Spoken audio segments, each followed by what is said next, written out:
मन कुरुक्षेत्र वन धधक रहा, कर्मों की ज्वाला है प्रचंड। नभ से उतरी है नाग दृष्टि नाग वृष्टि, समय हुआ गंभीर अखंड। नमस्कार, राधे राधे, हर हर महादेव। मैं आपका मित्र नक्षत्र गतान्वेषी आचार्य देव। ब्रह्मांड में 159 डेज के लिए 23 फरवरी से लेके 1 अगस्त तक के लिए काल सर्प योग और काल सर्प दोष का निर्माण हो रहा है। यह 1 अगस्त को खत्म हो जाएगा जब शुक्रदेव कन्या राशि में प्रवेश करेंगे।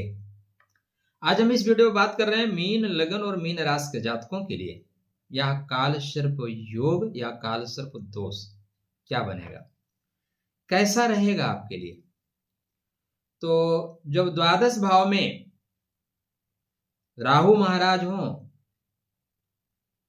और 6वें घर में केतु हों तो इसको बोलते हैं शेष नाग काल सर्प योग। शेष, इस धराधाम के खत्म हो जाने के बाद हमारी मान्यता तो यह है कि शेष नाग जो शेष रह जाए उसी का नाम शेष है, रह जाते हैं। तो क्या फल मिलेगा।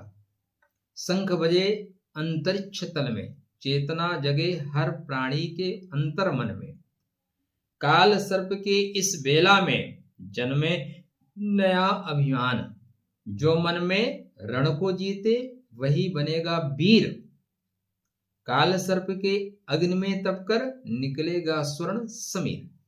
तो आप स्वर्ण समीर बनेंगे क्या। राधे राधे, जय श्री कृष्ण। चर्चा आरंभ करें मित्रों, उससे पहले विनम्र अनुरोध, चैनल को सब्सक्राइब कर लीजिए। तभी नहीं बनेगा, नहीं बन जाएगा, ऐसा नहीं, मजाक करता हूं। आपको मेरा नेचर पता है, मजाक करते हुए चलता। जिंदगी जैसे भी मिली है मित्रों, जिंदा दिली के साथ जीना। जो आपको मिला है वो किसी और उसी के लिए तरस रहा है। जो हमें मिल गया ना वो मिट्टी है, जो नहीं मिला वो सोना है।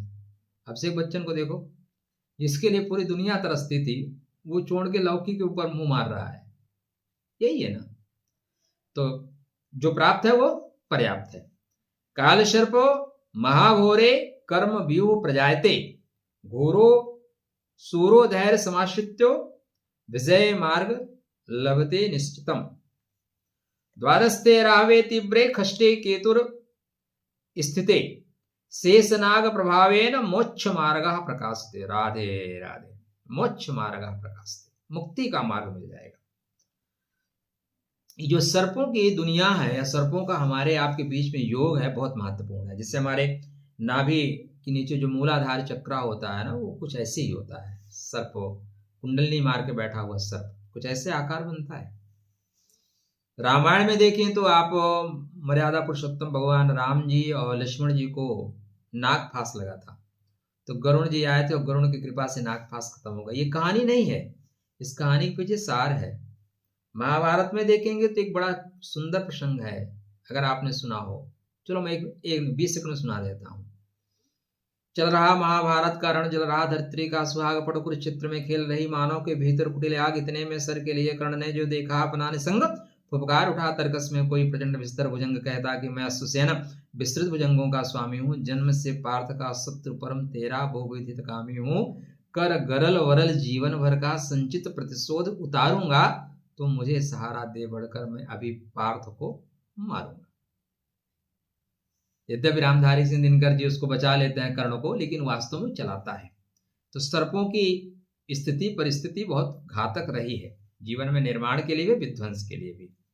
तो यहाँ आपके 12वें घर में बन रहे हैं, और 12वें घर में जो शास्त्रकार कहते हैं कि शेषनाग प्रभावेन मोक्ष मार्ग प्रकाशेत, शेषनाग के प्रभाव से मुक्ति का मार्ग मिलेगा। हमने पहले शब्द क्या कहा, काल सर्प योग, काल सर्प दोष। तो आपके मीन राशि वालों के लिए, मीन लगन वालों के लिए यह योग बनेगा कि देखो मुक्ति के मार्ग के लिए तो योग बनेगा, क्योंकि राहु आपके मुक्ति के तीनों पार्टों में समाये हुए हैं, इनके बिना मुक्ति मिलेगी नहीं। लेकिन और कार्यों में अवरोध मिलेगा, संभल के चलिए 29 मार्च तक। 29 मार्च के बाद फिर स्थितियां कंट्रोल में रहेंगी, फिर योग बन जाएगा, दोष नहीं बनेगा। 12वें घर का राहु क्या है ना, आध्यात्मिक दृष्टिकोण से तो बहुत अच्छा है जी। लेकिन सब कुछ आध्यात्म थोड़ी ना है, सब आध्यात्म के लिए थोड़ी ना पैदा हुए हैं। अच्छा, आपके जीवन में सबसे महत्वपूर्ण पॉइंट जानते हैं क्या है? आप पैदा क्यों हुए? कुछ लोग इस जीवन में अर्थ के लिए पैदा होते हैं, कुछ लोग अनर्थ करने के लिए पैदा होते हैं, कुछ विवाह बच्चों के लिए पैदा होते हैं, कुछ लोग घर प्रॉपर्टी के लिए होते हैं, कुछ सन्यासी होते हैं, कुछ रोने के लिए होते हैं। तो ये सारी चीजें आपकी कुंडली में छिपा होता है कि आप पैदा क्यों हुए हो, किसके लिए पैदा हुए हो, पहले वो जानो। तो उसके लिए आप संपर्क कर सकते हैं, जरूरी नहीं मेरे से, बट आपको जहां मजा आए।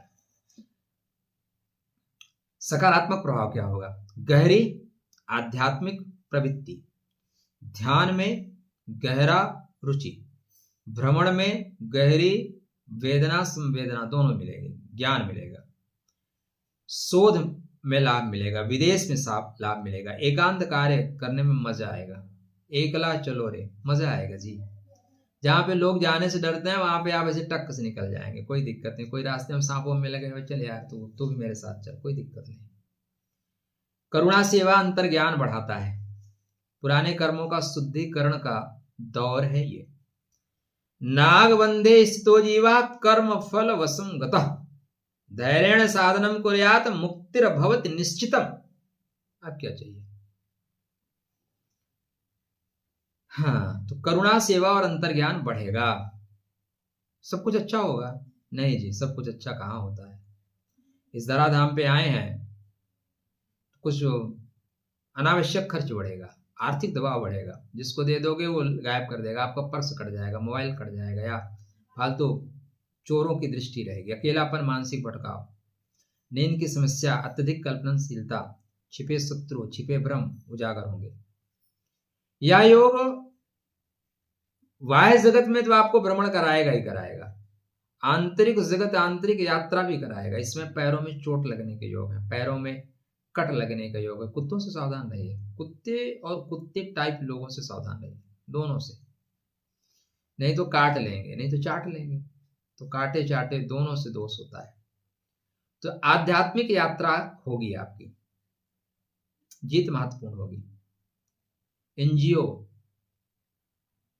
से, शोध से, हॉस्पिटल से, तकलीफों से, तकलीफ भरे कार्य से सहायता मिलेगी। कला लेखन में आपको लाभ मिलेगा। क्या उपाय करें? हर हर महादेव, नागों को लपेट के चलते हैं, है?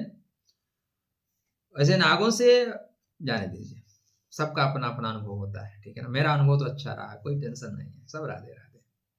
शेषनाग काल सर्प योग मीन राशि की कर्म शुद्धि का है। क्या है? काल सर्प के अग्नि में तब कर निकलेगा स्वर्ण समीर, तो ये शुद्धि का है, आध्यात्मिक उन्नति का है, आंतरिक जागरण की ओर ले ही जाएगा। संयम से पहले संयम धारण करिएगा, विपत्ति से पहले वरदान आपको मिलेगा। ठीक है। व्यर्थ की भागदौड़ होगी, जो लोग निगेटिव हैं वो छूट जाएंगे, पैरों में चोट लग सकती है, पैरों की नसों में तकलीफ। एक चीज महसूस किया, आप बताइएगा कमेंट करके। इस समय बाल ज्यादा झड़ रहे हैं ना, लगभग 7 महीने से, 6-7 महीने से डैंड्रफ ज्यादा हो रहे हैं कि नहीं? वो जरूरी नहीं, तो मैं अनुभव कलेक्ट कर रहा हूँ, आप लोगों को बताते ही सीख लेता हूँ ना।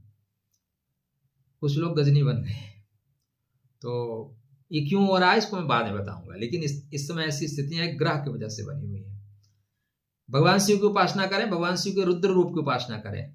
श्री हरि के वाहन गरुण जी आए और नागफास से भगवान राम और लक्ष्मण जी को मुक्त किए, तो श्री हरि की उपासना करिए। मंदिर में जा रहे हैं तो भगवान शिव के साथ साथ नाग स्तोत्र का जाप करिए, मनसा देवी स्तोत्र का जाप करिए, सब राधे राधे होगा, टेंशन नहीं लेने का। 159 डेज आपको छतरी मिल रही है, इसलिए द्वादश के राहु से थोड़ा सावधान रहिएगा। 29 मार्च तक छोटा सा ऑपरेशन भी हो सकता है मार्च के बाद। कुंडली एक बार चेक करा लीजिए। राधे राधे, जय श्री कृष्ण, हर हर महादेव।